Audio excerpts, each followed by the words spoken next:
बहुत समय पहले की बात है। शिवा नाम का एक बूढ़ा मछुआरा था। उसके परिवार में उसकी बूढ़ी पत्नी उमा के सिवा उसका कोई नहीं था। आज 5 दिन हो चुके थे। उमा बुखार से तप रही थी और शिवा के पास इतना पैसा भी नहीं था कि वो उसका इलाज करवा सके। वह दूसरे दिन जल्दी उठकर उमा के पास गया। उसके सिर पर हाथ रखकर देखा तो उमा को थोड़ा ही बुखार था। इसीलिए शिवा ने अपना जाल और बाल्टी उठाई और नदी पर मछली पकड़ने के लिए चला गया। नदी पर जाते ही शिवा ने नदी में जाल डाल दिया और मछली फंसने का इंतजार करने लगा। वहाँ शिवा का पड़ोसी रंगा भी मछली पकड़ने के लिए नदी पर आया था। वो नदी के बीचों बीच नाव में चढ़कर जाल डाल रहा था। तभी रंगा को शिवा नदी के किनारे खड़ा दिखाई दिया तो रंगा शिवा से, अरे बाबा, नदी के किनारे खड़े रहकर तो मछली नहीं मिलेगी तुम्हें। आओ नदी के अंदर आ जाओ, तभी अच्छी मछली मिलेगी। नहीं बेटे, मैं नदी के अंदर नहीं आ सकता। ना तो मेरे पास नाव है और ना ही मेरे इस बूढ़े शरीर में इतनी ताकत है। अगर भगवान चाहे तो मुझे किनारे पर ही बड़ी मछली दे जाएगा। तो फिर बैठे रहो नदी के किनारे, मुझे क्या, मैं तो जा रहा हूँ मछली पकड़ने। लगता है भगवान आकर ही तुम्हें लाल बड़ी मछली देने वाला है। ऐसा कहकर रंगा मछली पकड़ने लगता है। लाल मछली बड़ी ही नायाब मछली हुआ करती थी। वो मछली अगर किसी को मिल जाए तो उसकी किस्मत तो जैसे चमक ही जाती थी। उस मछली की कीमत बाजार में लाखों में होती है।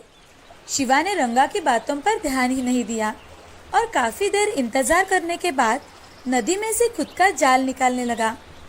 उसने जब जाल खींचना शुरू किया तो उसे उसका जाल बहुत ही भारी लगा। लगता है बहुत बड़ी मछली जाल में फंसी है। शिवा ने जोर से जाल को ऊपर की ओर खींचा और बाहर निकाला तो उसका सारा जोश ठंडा पड़ गया।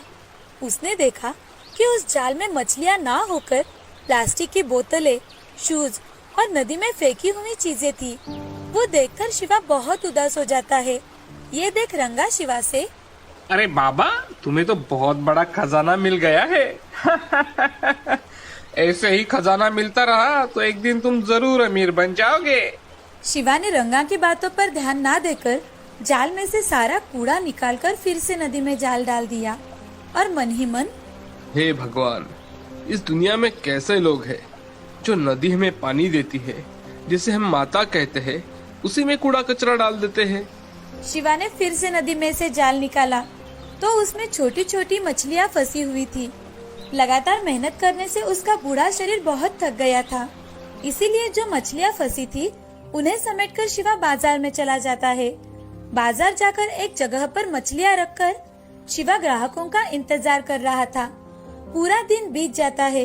तभी शिवा खुद से, सोचा था थोड़ा पैसा आ जाएगा तो उमा के लिए थोड़े फल और दवाई लेकर जाऊंगा।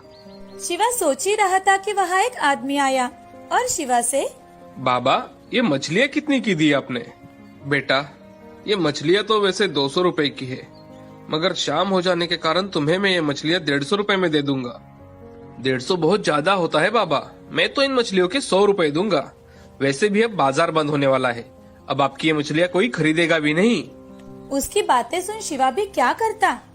उसने सारी छोटी मछलियाँ उसे 100 रुपए में ही दे दी। बाजार भी लगभग बंद हो गया था। शिवा ने अपनी दुकान समेटी और वो बाजार में से घर जाने के लिए निकल ही रहा था कि उसके कानों पर एक आवाज पड़ी, इस भिखारी को कोई कुछ दे दो, कृपा करके कुछ दे दो खाने के लिए। 3 दिन से मैंने कुछ नहीं खाया। बाबा, दया करो मुझ पर। शिवा ने मुड़कर देखा तो एक अंधा भिखारी भूख की वजह से तड़प रहा था। शिवा को उसकी हालत देखकर दया आ गई। उसने अपनी फटी हुई चादर उसे ओढ़ा दी और पासी के ठेले से कुछ फल खरीदकर उस अंधे भिखारी को दे दिए। ये लो, खा लो, बहुत भूख लगी होगी ना। बाबा, तुमने मुझ जैसे अनजान आदमी पर इतनी दया दिखाई। आपका नाम क्या है बाबा? मेरा नाम शिवा है और मैं एक मछुआरा हूँ। ऐसा कहकर शिवा अपनी पहचान भिखारी को बताता है। तभी भिखारी अपनी झोली में से कुछ दाने निकालकर शिवा को दे देता है। भिखारी शिवा से, तुमने किसी भी स्वार्थ के बिना मेरी मदद की है, मुझ जैसे भिखारी को खाना दिया है, इसका फल तुम्हें भगवान जरूर देगा। ये लो, मेरे पास कुछ दाने हैं, ये तुम रख लो।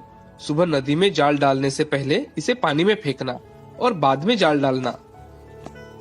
भिखारी ने दिए हुए दाने अपने पास रखकर शिवा ने उस भिखारी को चादर अच्छी तरह से उड़ा दी।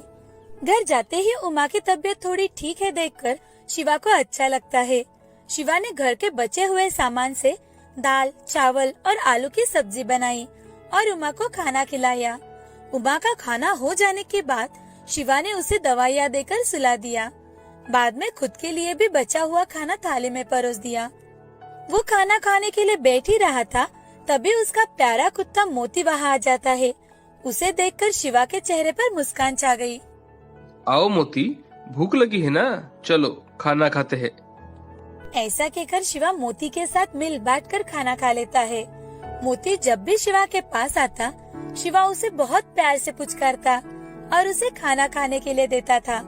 खाना खाकर शिवा भगवान का नाम लेकर सो जाता है और अगले ही दिन शिवा सुबह जाल लेकर नदी की ओर मछली पकड़ने के लिए निकल पड़ता है। नदी के किनारे पहुंचते ही शिवा ने भिखारी के दिए हुए दाने नदी में डाल दिए और उस पर जाल डाल दिया। अभी थोड़ी ही देर हुई थी कि अचानक से जाल बहुत भारी लगने लगा। शिवा पूरी ताकत से जाल खींचने लगा और जैसे तैसे बहुत मेहनत करके जाल को बाहर निकाला। जाल को देखकर उसकी आंखें तो चमक गई। जाल में बड़ी सी लाल मछली फंस गई थी। रंगा भी यह नजारा देख रहा था। रंगा की आंखें तो आश्चर्य से फट पड़ी। रंगा के मन में तभी एक विचार आया, अगर मैंने ये लाल मछली चुरा ली तो मैं मालामाल हो जाऊंगा। इस बूढ़े शिवा से मुझे ये मछली चुरा लेनी चाहिए। ऐसा कहकर रंगा शिवा के पास चला जाता है। शिवा तो जैसे तैसे मछली घर लेकर जा रहा था, तभी शिवा को रंगा पीछे से धक्का देता है। शिवा नीचे जमीन पर गिर जाता है। तभी शिवा लोगों से, बचाओ बचाओ, ये रंगा मेरी मछली लेकर भाग रहा है, बचाओ, कोई है। शिवा की आवाज दूर दूर तक सुनाई ना देने के कारण उसकी मदद करने के लिए कोई नहीं आया। थोड़ी ही देर में मोती भागते हुए शिवा के पास चला आता है और रंगा के ऊपर जोर जोर से चिल्लाने लगता है। रंगा के ऊपर मोती झपट पड़ा। मोती ने रंगा को बहुत जगह काट लिया।